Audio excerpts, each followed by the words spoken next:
어느덧 12월 이제 성탄도 두세 주 연말도 그렇게 남기고 있습니다. 여러분 연초에 세웠던 계획들을 잘 진행하고 계십니까? 한 분은 워낙 몸이 많이 불어서 살이 많아서 의사를 찾아갔습니다. 살 빼기로 했거든요, 올해. 그래서 선생님, 제가 이 마지막 살을 좀 빼고 싶은데 도와주십시오. 그랬더니 의사가 그런 말을 합니다. 부인께서는 다른 것도 다 좋은데 식이요법을 좀 하시는 것이 좋겠습니다.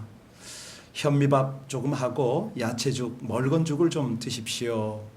그랬더니 이 부인이 그 말을 듣고 고개를 끄덕끄덕 한 거예요. 그리고 다시 한번 묻습니다. 그런데 선생님, 제가 그걸 식전에 먹을까요? 식후에 먹을까요? 물은 거예요. 많은 분들이 이 다이어트를 하고 몸매 관리를 하고 뭐 바쁘십니다. 살 빼는 전쟁을 치르고 있는 것이죠. 그런데 또 다른 한쪽에서는 못 먹어서 먹는 것 때문에 또 전쟁을 치르는 그런 나라, 그런 민족도 있지 않겠습니까? 당장 끼니를 해결하기 위해서 생존 경쟁을 치르고 있습니다. 사실 우리의 삶을 한 해를 돌아봐도 세상은 치열한 생존의 각축장입니다. 경쟁이라는 이름을 미화시켜서 그냥 아이들을 가르칠 때 어찌하든지 네가 성적으로 남을 이겨라. 네가 조금 더 똑똑해야 된다. 네가 더 좋은 직장에 취직해야 된다. 가능하면 아주 이른 시기부터 경쟁력을 높이는 것이 좋다고 생각을 하고 살아갑니다. 문제는 어느 한쪽이 이기면 반드시 한쪽은 패배하게 돼 있다는 것이죠. 그리고 한번 지면 다시 기회를 얻기가 여간 힘들질 않습니다. 또 이기는 자는 혼자 독식하려고 합니다. 이 전쟁의 대상 중에 가족이나 친구를 가리질 않습니다.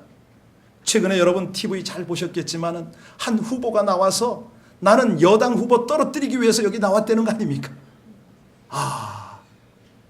이것이 사회 현상만이 아닙니다. 요즘은 옆 교회가 무너져야 내 교회가 살아남을 수가 있고, 아무리 크리스천이라고 하지만 그 동료가 살아남으면 내가 손해보고 내가 뒤처지기 때문에 양보할 수가 없다는 거예요. 그러니 이 세상을 무서운 전쟁터라고 해도 지나친 말은 아닌 것 같습니다. 여러분, 국제평화연구소가 스톡홀름에 있지 않습니까? 여기 자료에 의하면 지금 세계에 배치되어 있는 핵탄두가 아무리 적게 잡아도 5,000발이 넘는다고 합니다. 그 중에 이스라엘에 지금 적어도 한 200기 내외를 보더라고요. 80에서 한 200기 정도가 있지 않겠느냐. 그리고 미국에 핵 감축을 했음에도 불구하고 2,000여 발이 있습니다. 여러분, 만약에 이런 시기에 우리 요한계시록의 예언대로 제3차 세계대전이 일어난다면 어찌 될까요? 과학자들의 의견은, 그들의 생각은 지구가 50번도 더 넘게 멸망할 수밖에 없다. 지금 현재 핵탄두 가지고 그렇답니다. 자, 많은 분들이 지하 아주 깊은 곳에 콘도미니엄 같은 요새를 지어놓고 그 속에 살기를 원합니다. 핵전쟁 발발할 거를 대비한 거죠. 여러분, 그렇다고 만약에 그들이 그 속에서 살아남는다고 할지라도 과연 온전할까요? 이미 지상에 있는 해도, 물도, 공기도 다 방사능에 오염이 되어가지고 더 이상 살 수가 없을 겁니다. 그야말로 승자도 패자도 없는 처참한 그런 죽음의 땅, 죽음의 행성이 이 지구가 될지 누가 압니까? 그래서 우리 그리스도인들이 사실 하나님 앞에 기도할 것 많은데, 우리 성가대 찬양처럼 오늘도 기도해야 될 터인데, 하나님 제3차 세계대전이 일어나지 않도록 우리 하나님의 은혜와 하나님의 긍휼을 구합니다. 이런 기도가 필요할 때입니다. 그런데 이걸 가만히 보면요, 여러분, 과연 이 전쟁이 어떤 전쟁인가? 이거를 우리 하나님을 믿는 백성들, 영적인 삶을 사는 백성은 그 분별력을 좀 가질 필요가 있는데요. 사도 바울이 그런 말을 합니다. 우리의 씨름은 혈과 육을 상대하는 것이 아니라 통치자들과 권세들과 이 어둠의 세상 주관자들, 특별히 하늘에 있는 악의 영들과의 상대, 그 싸움이 싸움의 본질이다. 이렇게 분명히 말했죠. 때로는 이 영적인 세력들이 우리 사람들, 정권들을, 나라들을, 민족들을 부추겨서 막 조장해서 싸우느라고 싸움을 붙여놨기 때문에 문제는 싸우다 보면 저분이 적군인지 아군인지 구별이 되질 않는 거예요. 우리 편끼리 싸우다가 피를 흘릴 때가 얼마나 많은지 모르겠어요. 여러분, 오늘 이제 본문 속으로 들어갈 텐데요. 오늘 본문을 보면 우리의 진정한 싸움의 대상은 누구라고 그랬습니까? 눈에 보이는 그런 대상이 아니라고 말합니다. 사람이나 어떤 단체가 아니라고 분명히 말합니다. 보이지 않는 싸움은 하늘에서 벌어지고 있는 싸움인데 하늘에서부터 먼저 승패가 결정이 난다는 거예요. 지금 우리가 계시록 12장까지 왔습니다. 계시록이 몇 장까지 있습니까? 네, 22장 절반을 넘어가고 있는데요. 사실 우리가 계시록에 보면 처음에 7인을 뗍니다. 7인을 떼다가 6번째 인을 딱 떼고 나면 7번째 인을 떼기 직전에 막간이 있거든요. 자, 근데 7번째 인을 딱 떼고 나면 그 다음부터는 7나팔이 붑니다. 7나팔이 쭉 불리는데 6번째 나팔까지 딱 불리고 나서 또 막간이 있고요. 7번째 나팔이 불리거든요. 지난주에도 설명했고 새벽기도 때 이 내용들을 아주 자세하게 여러분에게 풀어드리고 있는데, 자, 이제 7나팔이 불리기 직전에 오늘 본문이 있는 거예요. 7나팔이 불리면은 바로 재앙이 쏟아집니다. 어떤 재앙? 대접 재앙이 쏟아지죠. 그런데 오늘 보면 이 대접 재앙이 15장부터 나올 거를 대비해서 서론적인 그런 어떤 본격적인 소개가 오늘 12장의 내용입니다. 그러면 12장의 중심 주제는 뭐냐? 이것은 하늘의 전투와 함께 이 땅 지상에서 벌어지는 그 전투를 요약을 하고 있는데, 악의 무리에 해당하는 마귀, 곧 옛뱀이라고도 하는 용과의 한판 승부입니다. 1절부터 6절까지를 한 단락 끊고요. 또 7절부터 12절까지를 끊을 수가 있고 13절부터 17절까지 세 부분으로 12장을 나눌 수가 있는데, 이 세 부분에 용이 등장해서 아이하고 전투하고 미가엘하고 전투하고 여자하고 돌아가면서 이 영적 전쟁을 펼치고 있습니다. 한마디로 12장 전체를 요약한다면 천지의 영적 전쟁, 이렇게 요약할 수가 있습니다. 자, 먼저 소개되는 상대가 누구냐면 이제 두 사람이 무대 위로 등장을 합니다. 그 현장 가운데 들어가 보면 두 상대는 한 편이 누구냐면 해를 옷 입었어요. 여자입니다. 그리고 또 한쪽 상대는 큰 이제 홍코노죠. 붉은 용입니다. 문제는 이 여인의 발 아래 뭐가 있냐면 해로 옷을 입었는데 달이 있는 거예요. 그리고 머리에는 면류관을 썼는데 그 면류관에 뭐가 달렸다? 별이 달렸습니다. 몇 개가 달렸습니까? 12개입니다. 자, 해와 달에, 그러니까 달의 주관이 될 뿐만 아니라 12별의 이 소유자이니까 이 영광이 얼마나 찬란하겠습니까? 저와 여러분이 마치 요한 사도가 되어서 하나님께서 쫙 환상, 계시를 열어가지고 이 환상 중에 이 모습을 본다. 한번 좀 상상을 해보시기 바랍니다. 그러면서 1절을 다 같이 읽겠습니다. 시작. 하늘에 큰 이적이 보이니 해를 옷 입은 한 여자가 있는데 그 발 아래는 달이 있고 그 머리에는 12별의 관을 썼더라. 여러분, 이 해와 달과 12별의 암시가 뭘까요?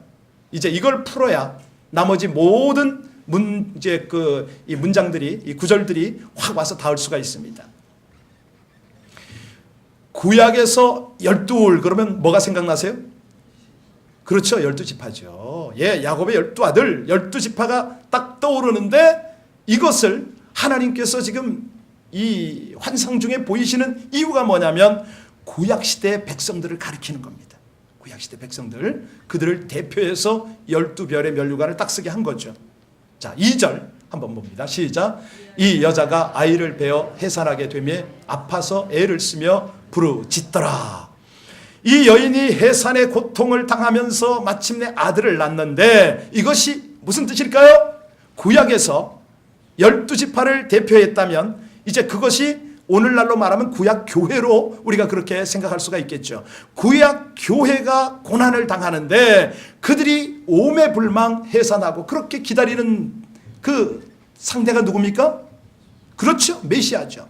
바로 메시아입니다. 예수의 오심을 기다리고 마침내 메시아가 오는 모습을 지금 이 환상 중에 보여주시는 것이죠. 자, 그런데 문제는 이 여인이 상대할 붉은 용이 만만치가 않습니다. 우리 3절과 4절 용을 소개하는 구절을 다 같이 봅니다. 시작. 하늘에 또 다른 이적이 보이니 보라 한 큰 붉은 용이 있어 머리가 7이요 뿔이 10이라 그 여러 머리에 7 왕관이 있는데 그 꼬리가 하늘의 별 3분의 1을 끌어다가 땅에 던지더라. 용이 해산하려는 여자 앞에서 그가 해산하면 그 아이를 삼키고자 하더니 이 큰 붉은 용이 여인을 대적하지 않습니까? 어떻게 대적하냐면 하늘의 별 3분의 1을 끌어다가 땅에 던져버립니다. 목적이 뭐였죠? 여자가 낳은 아들을 삼키려는 것입니다. 그러면 이 여인이 낳는 아들은 누구라고 그랬습니까? 그렇지요. 자, 이 아들의 특징 한번 볼까요? 5절 한번 보겠습니다. 같이 5절 시작. 여자가 아들을 낳으니 이는 장차 철창으로 만국을 다스릴 남자라. 그 아이를 하나님 앞과 그 보좌 앞으로 올려가더라. 이제 이해가 다 되셨죠? 전체를 어느 정도 윤곽을 잡으셨습니다. 그런데 이 아들이야말로 철창으로 사단의 권세를 능히 쳐부술 막강한 권세와 능력을 가졌는데 앞으로 만국의 왕으로 등극할 예수를 가리킨다고 그랬지 않습니까? 자, 그러면 4절에서 이 용이 얼마나 강한지 꼬리로 별 3분의 1을 끌어다가 던져서 땅에 짓밟고 있다. 이것은 도대체 무슨 상징일까? 짐작이 가시죠? 이 붉은 용에 의해서 이스라엘 백성들이 고난을 받는 것을 상징을 합니다. 그런데 용이 지금 바로 이 아이를 삼키려고 합니다. 그랬더니 여인이 6절에 보니까 어디로 갔어요? 광야로 도망을 갔습니다. 이 내용을 쫙 읽으면서 제가 예전에 어떤 분이 한번 저한테 그런 얘기한 것이 떠오르더라고요. 여러분, 한국과 중국, 특별히 중국의 경우는 문화 자체가 용의 문화잖아요. 그죠? 용의 문화. 그런데 한국에는 그 용이 별로 많지 않아요. 중국에는 아주 모든 문화, 모든 구석구석마다 다 용입니다. 여러분들 혹시 자금성 고궁이라는 데 혹시 가보셨습니까? 그 고궁에 가면 문양 하나, 그 경첩이나 이 줄기 하나하나만 다 용이 들어갔는데 왜 한국에는 용이 많이 없고 중국에는 많을까요? 이걸 퀴즈를 내는 거예요. 목사들 여러 사람이 있는데 대답을 못했잖아요. 그래서 고민하고 있는데 이분이 알려주더라고요. 나중에 뭐라고 알려주냐면 한국에는 용을 죽이는 뭐가 있대요. 그게 뭐냐 그랬더니 용용 죽겠지. 하도 어이가 없어가지고 아니 아무리 용용 죽겠지 그랬다고 그래서 용이 한국에 없단 말인가? 아니거든요. 사실 하나님께서 이 선교지에는 이런 모습들을 많이 보여주세요. 2008년도에 베이징 올림픽이 열렸지 않습니까? 그때 세계 선교 단체가 중국의 문을, 그러니까 중국의 그 용문을 한번 쳐부순다라고 전체 복음을 들고 준비를 하고 중국으로 몰려왔습니다. 기도도 하고 준비를 했었죠. 한국의 그 소위 YM이라고 그 예수전도단과 인터콥 기타 등등 여러 선교단체가 중국에 들어오려고 저한테도 접촉이 왔습니다. 왜냐하면 중국 북경 안에서는 이제 제가 섬기던 교회가 짧은 시간이지만 세 손가락 안에 들어갈 정도로 큰 교회였습니다. 청년이 많았거든요.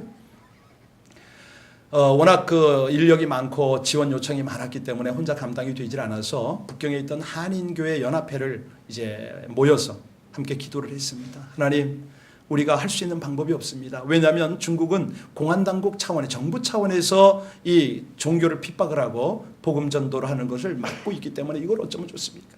간절히 목사들이 모여서 몇 개월을 기도를 했습니다. 그런데 기도 중에 어느 날 기도를 깊이 들어가는데 하나님께서 환상을 보이시더라고요.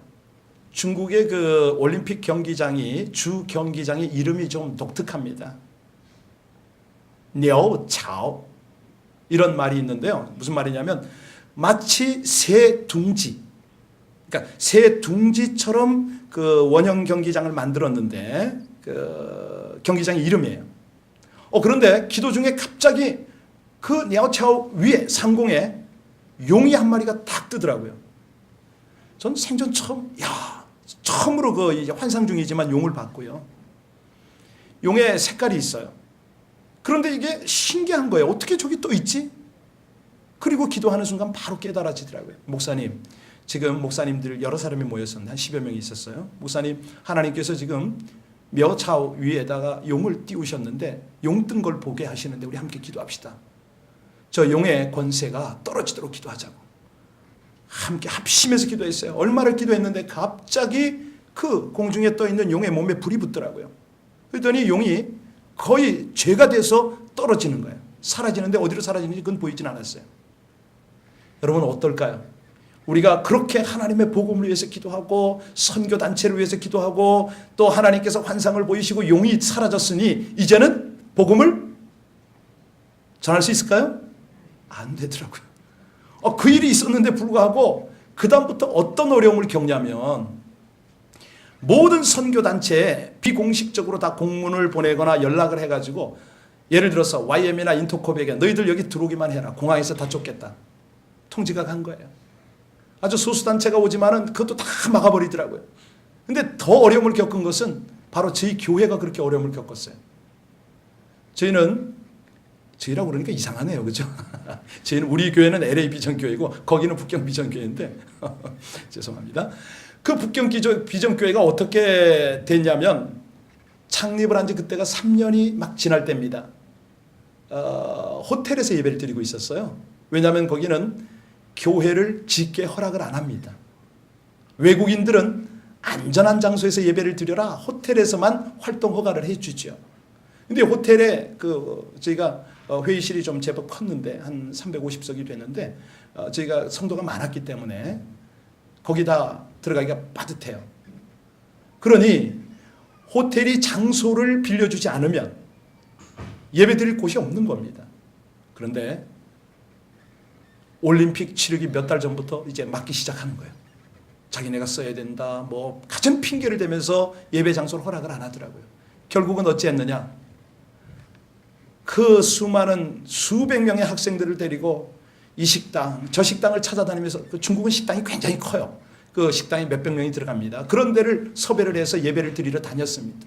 근데 장소를 빌려줍니까? 할 수 없이 식사를 하겠다고 예약을 해가지고 밥을 먹으면서 예배를 드리거든요. 그러니 예배인지 뭔지 뭐 알 수가 있나요? 이것이 그냥 계속 몇 주간 되는데 나중에는 추운 겨울날까지 이것이 계속됐습니다. 식당이 안 될 때는 학교 운동장을 빌리는데 학교 운동장에서는 절대 종교 활동을 못하게 하니까 그냥 우리 스포츠 한다고 운동한다고 해가지고 조회하는 식으로 해서 그냥 5분 10분 딱 간단하게 예배를 드리고 마치고 뭐 어떤 때는 산에도 가고 하여튼 했는데 단 한 번도 예배를 못 드려본 적은 없어요. 하나님께 참 감사를 드리는데 그때 훈련들이 되어지기를 우리 청년들이 어떻게 훈련이 되어졌느냐 한번 생각해 보세요. 이 음향 장비 세팅을 하는데 용달차로 2개가 가야 돼요. 3시간 이상 세팅을 합니다. 그리고 철수하는데 1시간 반이 걸려요. 그러니까 얼마나 노동도 그런 노가다가 없는 거예요. 생각을 한번 해보세요. 그러니 그 추운 날들 모진 고생을 하는데 아니 용이 죽었으면 왜 이런 어려움을 아픔을 당해야 되는가. 그런데 그 과정을 거치면서 저희가 깨달은 것이 있습니다. 지금 돌아보니까 이제 그때 당시에 청년들이 지금은 다 대학을 졸업하고 그리고 이제 한국이고 전 세계로 퍼져가지고 요지에서 각각 자기 역할을 하는데 얼마나 신앙이 단단한지 모릅니다. 그 어려움을 겪으면서 정금 같은 신앙이 된 거예요. 돌아보니까 그렇구나. 광야로 쫓겨가는 교회는 그 광야를 통해서 거룩한 영적 야성이 거기서 만들어지는구나. 그게 깨달아지더라고요. 와, 그렇구나. 오늘 본문을 그런 맥락으로 보셔야 돼요. 여러분들과 제가 지금 보면은 아니 지금 여자가 교회가 광야로 쫓김을 당한다. 도망을 갔다. 근데 거기서 지금 며칠 동안 있습니까? 1260일이에요. 한두 달이 아니죠. 저희는 몇 달인데 42달입니다. 이 내용을 우리가 조금 이해하실 필요가 있는데 왜 42달이냐? 계시록 11장 1절로 2절 또 3절로 13절을 보시면 11장에 보시면은 성전 바깥 마당이 이방인에게 짓밟히는 기간이 나옵니다. 42달이 나오죠. 또 두 증인이 예언 사역을 감당해야 되는 충성스럽게 예언을 해야 되는 그 기간이 나오는데 그 기간도 42달입니다. 자, 이런 것들을 가만히 유추해서 우리가 하나님의 이 환상을 해석해 보면 어떤 기간이냐면 예수님이 초림으로 오셔서 이제 재림 다시 오실 때까지 그 기간을 1260일이다 이렇게 이해하시면 좋겠어요. 그래서 이 계시록을 읽을 당시를 한번 생각해 보십시오. 그 당시에 초대교회가 얼마나 핍박을 받았습니까? 마치 이 여인과 같은 처지에 있었을 겁니다. 광야로 도망간 여인이나 당시 성도나 조금 더 차이 날 것이 없죠. 사실 그때나 지금이나 우리 스스로가 이 붉은 용, 이 사단을 이길 가능성은 있다 없다? 없습니다. 우리는 없습니다. 하지만 전쟁은 누구에게 속했다고요? 하나님께 속한 것이죠. 하늘에서 이기면 땅에서도 이길 수 있죠. 아무리 거대한 붉은 용이라 할지라도 아이를 이길 수가 없었습니다. 그렇듯이 세상은 결코 우리 주 예수 그리스도를 의지하는 하나님의 백성들을 이길 수 없음을 믿습니다. 왜냐하면 아이를 보호하시고 그 백성을 보호하시는 하나님의 권능이 있기 때문에 그 하나님의 권능 앞에는 아무리 용이라도 꼼짝을 못합니다. 7절 한번 보시겠습니다. 7절 보시면 이제 드디어 하늘에서 전쟁이 시작이 됐습니다. 누구와 전쟁이요? 미가엘과 전쟁이 시작이 된 것이죠.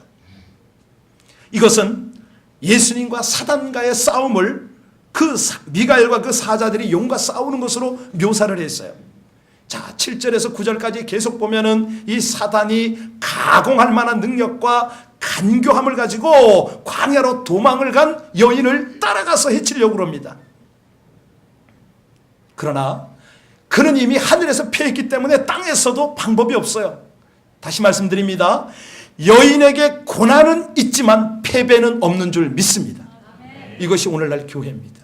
이것이 교회예요. 사단의 패배, 이 교회의 승리, 이것은요 하나님의 구원과 능력과 예수님의 권세에서 나타난다는 것이죠. 이 사단은 집요하게 하나님의 백성들을 참소합니다. 심지어는 예수님의 탄생, 예수님의 구속사역 이런 것들을 한결같이 공격을 하죠. 그런데 결론이 뭐냐면 12절을 보시면은 하늘에서 사단이 쫓겨납니다. 그리고 땅에 와서 어찌하는지 우리 한번 읽어볼까요? 같이 읽습니다. 시작. 그러므로 하늘과 그 가운데 거하는 자들은 즐거워하라. 그러나 땅과 바다는 화 있을진저 이는 마귀가 자기의 때가 얼마 남지 않은 줄을 알므로 크게 분내어 너희에게. 자, 하늘에서 안 되니까 어디로 왔다고요? 그렇습니다. 그러면 땅과 바다는 어떻게 된다고요? 화를 당한다는 것이죠. 이걸 잘 이해하셔야 됩니다. 이거를 이해하시면 창세기가 확 열리죠.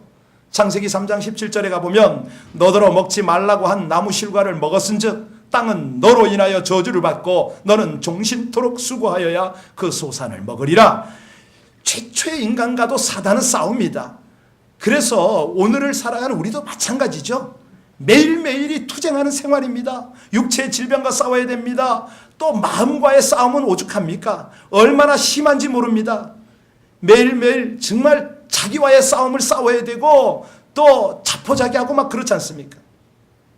우리 주변은 어떻습니까? 성범죄, 마약으로 죽어가고 있고 성인병, 정신적 질병에 시달리고 있고 하여튼 이 마귀는 인간을 파괴하기 위해서 몸부림을 치고 있습니다. 그러니 이 사회가 병들어가고 있는 거죠. 세계를 긴장시키고 있는 에이즈, 결국 사단이 만든 파멸입니다. 여러분, 그런가 하면 이걸로 끝나면 얼마나 다행이겠습니까? 우리 그리스도인들의 신앙을, 영적 삶을 파괴하려고 거짓 교사, 이단들, 온갖 영적 나태함, 게으름 이런 것들을 가지고 다 악을 행합니다. 그래서 사도 바울이 이 사단의 공격 앞에 자기의 연약함을 그대로 하나님 앞에 고백을 합니다. 우리 앞에 그대로 고백을 합니다. 그가 로마서 7장에 보면 그런 고백을 하죠. 내가 원하는 바 선은 하지 아니하고 도리어 원치 않는 바 악을 행하는도다. 그러므로 내가 한 법을 깨달았노니 곧 선을 행하기 원하는 나에게 악이 함께 있는 것이로다. 내 속사람으로는 하나님의 법을 즐거워하되 내 지체 속에서 다른 한 법이 내 마음의 법과 싸워서 내 지체 속에 있는 죄의 법 아래로 나를 사로잡아오는 것을 보도다. 이런 고백을 합니다. 여러분, 교회는 언제든지 승리할 수 있는 조건은 가졌지만 여전히 핍박을 받을 것입니다. 우리는 죄와 갈등을 할 것입니다. 왜? 하늘에서 쫓겨난 사단의 세력이 지금 이 땅에 와서 이 여인과 땅과 바다를 괴롭히기 때문이라는 것이죠. 하지만 하나님께서 이스라엘 백성들을 인도하셨듯이 우리 교회 공동체를 사단의 공격으로부터 구속하시고 인도하실 것을 믿습니다. 13절부터 17절까지를 쭉 보면 독수리의 날개 치며 올라감같이 새 힘을 주신다고 말씀하시죠. 예. 그래도 이 용은 포기하지 않고 이 여자의 남은 자손들, 즉 하나님의 계명 지키고 예수를 증거하는 자들과 계속 싸우려고 그래요. 예, 우리 시대의 남은 자들과 그렇게 싸우려고 하는 것이죠. 여러분, 우리가 잠시 예수님 때문에 이길 수는 있습니다. 그러나 이 한 번의 승리에 도취되어서는 절대 안 되는 것이요, 앞으로 계시록의 예언처럼 대환란이 이 땅에 쏟아집니다. 이 마귀가 온갖 계교로 세력을 확장해서 최후의 발악을 하게 돼 있습니다. 세계 정치가 그렇고, 여러분 잘 아시듯이 세계 경제가 그렇고, 세계 문화, 모든 세계 환경이 이 사단의 계교 때문에 계속 지금 파멸로 치닫고 있습니다.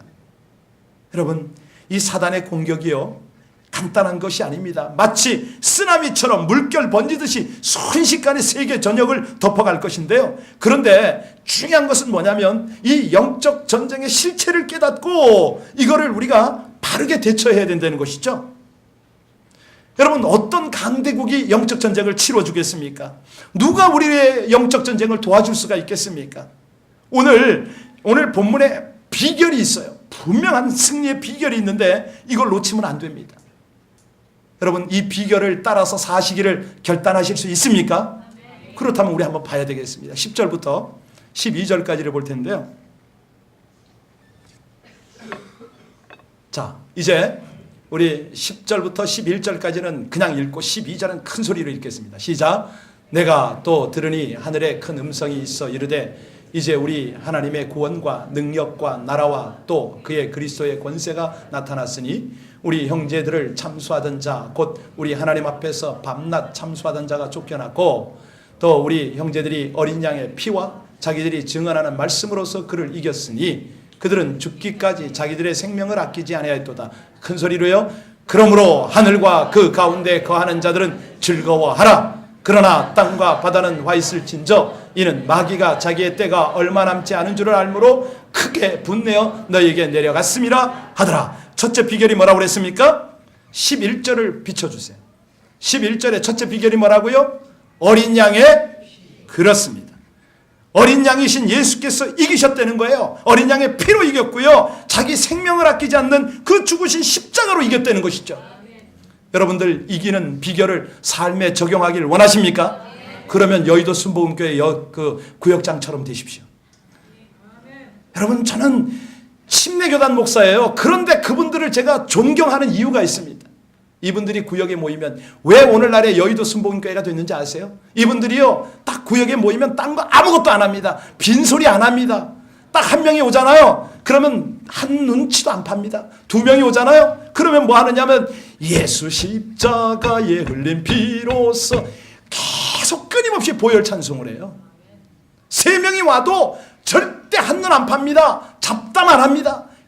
계속 보혈 찬송하는 거예요. 손바닥이 뜨겁게 터져라고 보혈 찬송을 하고, 그리고 기도 제목 내놓고 뜨겁게 기도하고. 그러니 평신도가 여집사가 기도하는데 귀신 떠나가죠. 야, 난치병 다 고쳐지지요. 그러니 순복음교회가 됐지 않습니까?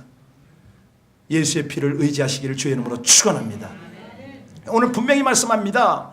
우리가요, 무엇보다도 예수님의 보혈이 우리를 이단의 괴계에서 보호해 주신다는 거예요. 어린 양의 피가 우리를 사단의 권세에서 해방시켜 주심을 믿으시길 바랍니다. 우리가 주님 믿고 그 어린 양의 피의 능력을 의지하면 치유와 회복이 이 순간에도 일어날 줄로 믿습니다. 어떤 목사가, 어떤 능력 있는 조영기 목사가 와도 소용없어요. 오직 하나님의 어린 양의 피가 능력 있음을 믿으시길 바랍니다. 그렇죠. 마귀와 싸워서 이길 힘이 우리에게 있는 거 아닙니다. 예수 그리스도에게 있는 거죠. 우리가 그러기 때문에 믿음으로 무장해야 되고, 어린아이가 아버지와 함께 어두운 밤길을 갈 때 그 아이는 아버지 때문에 어떻습니까? 담대하지 않습니까? 왜? 아버지가 힘 있는 것을 믿기 때문이죠. 우리 자신은 힘이 없을지라도, 그러나 우리와 함께 하시는 무한하신 하나님의 능력을 믿고 무엇보다도 모든 죄를 대속하신 어린 양 예수의 피를 믿는 저와 여러분들 되시기를 주의 이름으로 축원합니다. 11절 두 번째 한번 보세요. 두 번째 비결이 나왔죠. 자기들이 증언하는 무엇으로? 그렇지요. 말씀으로서 그들을 이겼으니 그들은 어디까지? 그렇습니다. 여러분, 성경으로 하나님의 말씀을 증거하는 사람, 죽기까지 헌신하는 사람, 이 사람은 반드시 이길 줄로 믿으시기 바랍니다. 제가 기도학교를 할 때 한두 번 말씀드렸지만 우리 공산권의 순교자들 참 보면 너무너무 귀합니다.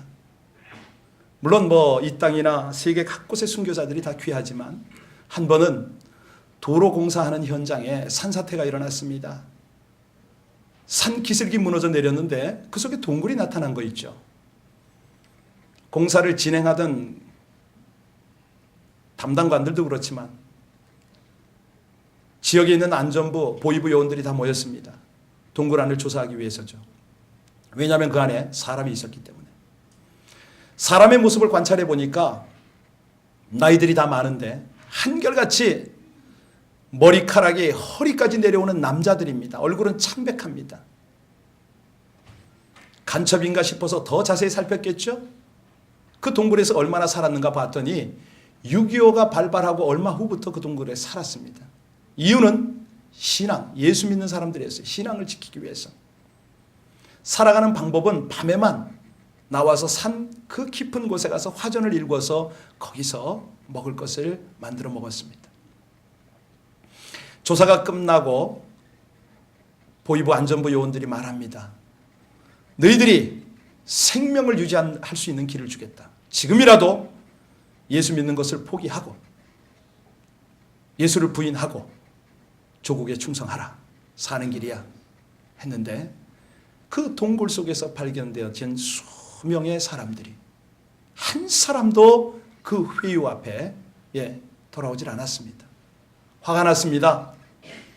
그 장소가 마침 도로를 다지고 있는 자리였기 때문에 한 명을 발가벗겨 가지고 로라차 앞에 눕혔습니다.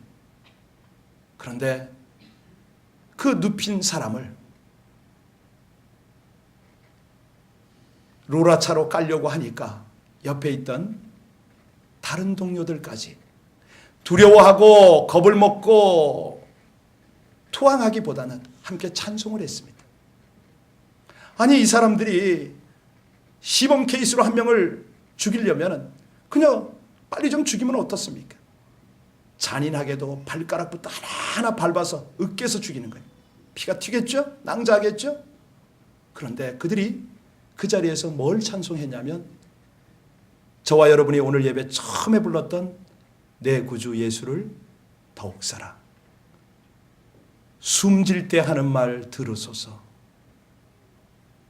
내 구주 예수를 더욱 사랑. 숨질 때 하는 말 이것일세. 그 고통 속에 찬송을 하며 죽어가는 거예요. 찬송을 하며. 여러분, 그분이 우리 이름을 모릅니다. 근데 그분이 과연 죽었습니까? 그들이 죽일 수 있었습니까? 여러분, 우리가요, 보혈의 공로를 의지하고 말씀으로 용을 이기고 헌신으로 용을 이기는 사람들이라고 그랬습니다. 목숨을 아까워하지 않는 그런 하나님의 백성들이라고 그랬습니다. 비록 땅에 내려온 용 때문에 계속 우리가 환난과 핍박 속에 살아가지만 여러분 12절 내용을 가만히 보세요. 하늘의 기쁨인 거예요. 하늘의 기쁨. 즐거워하려는 거죠. 기뻐하려는 거죠. 왜? 하나님이 기뻐하시니까. 스데반이 순교할 때 예수님이 벌떡 일어난 걸 여러분들 다 아시지 않습니까? 여러분, 정말 그렇다면 우리가 이 계시록을 묵상하면서 그 두렵고 어려운 것들도 많고 정말 전쟁 속에 살아가지만 과연 나는 보혈을 의지하고 주님 안에 거하고 살아가고 있는가? 그렇다면 분명히 확신 가운데 어떤 고난과 어려움이 있어도 기쁨과 즐거움이 있어야 되겠죠. 여러분, 여호와 하나님께서 여러분들의 피난처가 되심을 믿으십니까? 하나님이 마귀를 물리치셨음을 믿으십니까? 이 땅에 하나님의 나라가 도래되도록 할 것을 믿으십니까? 예. 그렇다면 우리 속에서 이 보혈의 찬양이 넘쳤으면 좋겠어요. 주의 보혈 능력이 있도다. 주의 피 믿으오. 어린 양의 그 피가 너무 소중한 피로다. 우리 268장 한번 할까요? 예. 이 찬양을 하다 여러분 좀 한번 우셔도 괜찮아요.